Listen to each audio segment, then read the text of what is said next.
जय माता दी, राधे राधे।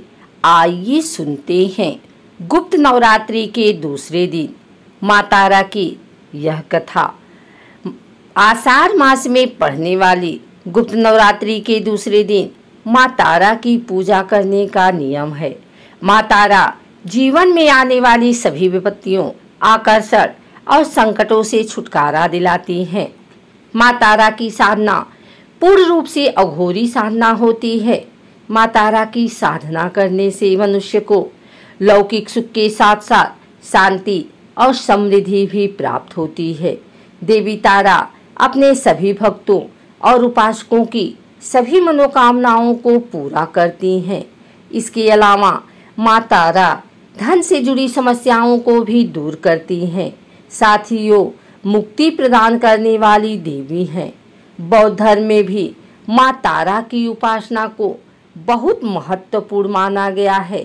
मान्यताओं के अनुसार भगवान बुद्ध ने भी माँ तारा की आराधना की थी और साथ ही भगवान श्री राम के गुरु वशिष्ठ ने भी पूर्णता को प्राप्त करने के लिए माँ तारा की उपासना की थी। शास्त्रों में बताया गया है कि भगवान शिव और महापंडित रावण भी माँ तारा की उपासना किए थे। मान्यताओं के अनुसार जिसका उद्धार भगवान शिव भी नहीं कर पाते हैं, माँ तारा उनका भी उद्धार करती हैं। जिस जगह पर भगवान आनंद भैरव ने गुरु वशिष्ठ जी को माँ तारा के उपदेश प्रदान किए थे, वो जगह आज के समय में भी तारापीठ के नाम से मशहूर है।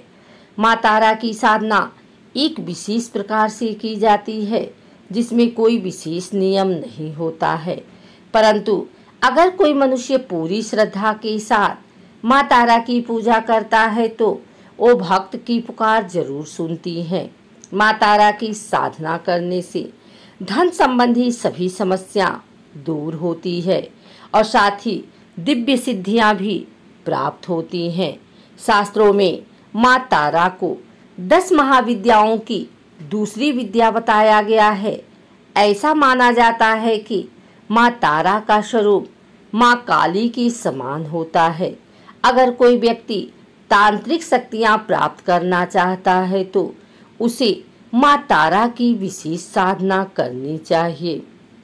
माँ तारा की पूजा ज्यादातर अघोरी, तांत्रिक और साधु करते हैं।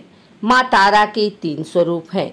इनका रंग नीला है, इसलिए इन्हें नील सरस्वती भी कहा जाता है। इसके अलावा माँ तारा को उग्र तारा के नाम से भी जाना जाता है। माँ अपना उग्र रूप धारण करके अपने भक्तों के सभी कष्टों को दूर करती हैं और अपने भक्तों को मोक्ष प्रदान करती हैं। माँ तारा की पूजा करने से काम, क्रोध, मोह और लोभ से छुटकारा मिलता है। माँ तारा के तीसरे स्वरूप का नाम है एक जटा। माँ तारा का पहला रूप है उग्र तारा।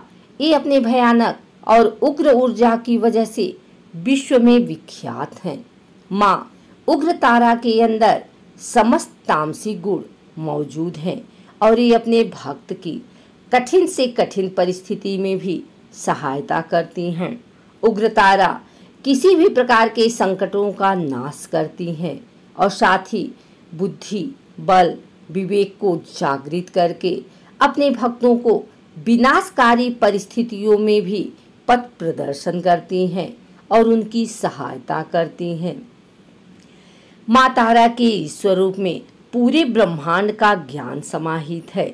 माँ नील सरस्वती आयुर्वेद, ज्योतिष विज्ञान या कुछ और भी अज्ञात ज्ञान जो कि सामान्य बुद्धि के व्यक्ति की समझ से परे है, इन सभी चीजों को एकत्र करने के पश्चात जो स्वरूप बनेगा और जो ऊर्जा उत्पन्न होगी वह है देवी नील सरस्वती।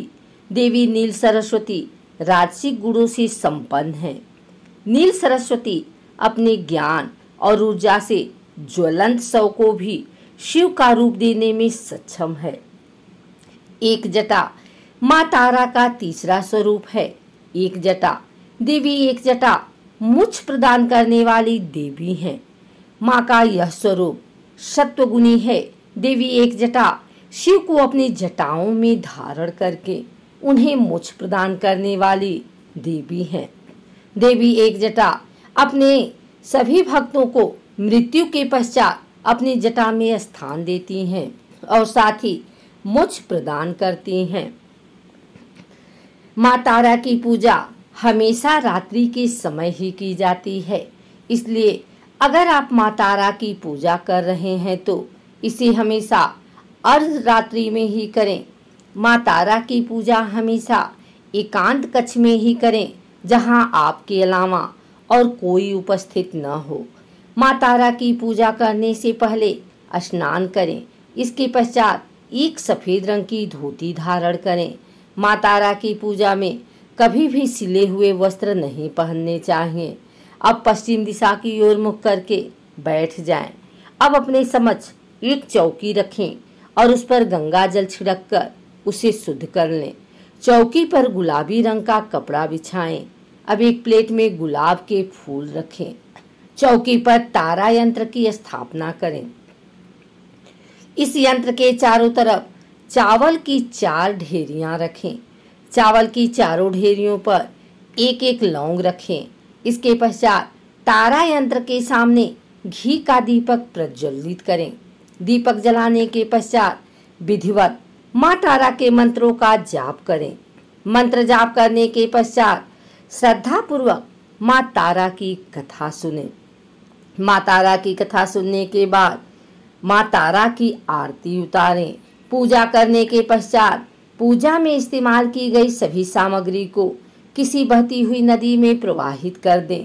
इन चीजों को पीपल के पेड़ के नीचे जमीन में गहरा गड्ढा खोदकर दबा दें। आइए सुनते हैं माँ तारा की यह कथा। पौराणिक कथा के अनुसार देवी तारा का जन्म मेरू पर्वत के पश्चिम भाग में चोलना नदी के किनारे पर हुआ। यथा स्वतंत्र तंत्र के अनुसार देवी तारा की उत्पत्ति तट पर हुई। हयग्रीव नाम के दैत्य के वध हेतु देवी महाकाली ने ही नीलवर्ण धारण किया था। महाकाल संहिता के अनुसार चैत्र शुक्ल अष्टमी तिथि में देवी तारा प्रकट हुई थी। इस कारण यह तिथि तारा अष्टमी कहलाती है। चैत्र शुक्ल नवमी की रात्रि तारा रात्रि कहलाती है। सबसे पहले स्वर्गलोक के रत्नद्वीप में वैदिक कल्पोक्त तथ्यों तथा वाक्यों की देवी काली के मुख से सुनकर शिवजी अपनी पत्नी पर बहुत प्रसन्न हुए। शिवजी ने मां पार्वती को बताया कि आदिकाल में भयंकर रावण का विनाश किया, तब आपका वह स्वरूप तारा नाम से विख्यात हुआ। उस समय आपका रूप बहुत विकराल था। आपका यह रूप देखकर सभी देवता भयभीत हो गए। अपने इस विकराल रूप में आप नग्न अवस्था में खोल गई, इसलिए आपकी लज्जा के लिए ब्रह्मा जी ने आपको व्याघ्र चर्म प्रदान किया था। इसी कारण से आप लंबोदरी नाम से विख्यात हुई थी। तारा रहस्य तंत्र के अनुसार भगवान राम केवल निमित्त मात्र ही थे। वास्तव में भगवान राम की विध्वंसक शक्ति देवी तारा ही थी, जिन्होंने लंकापति रावण का वध किया था।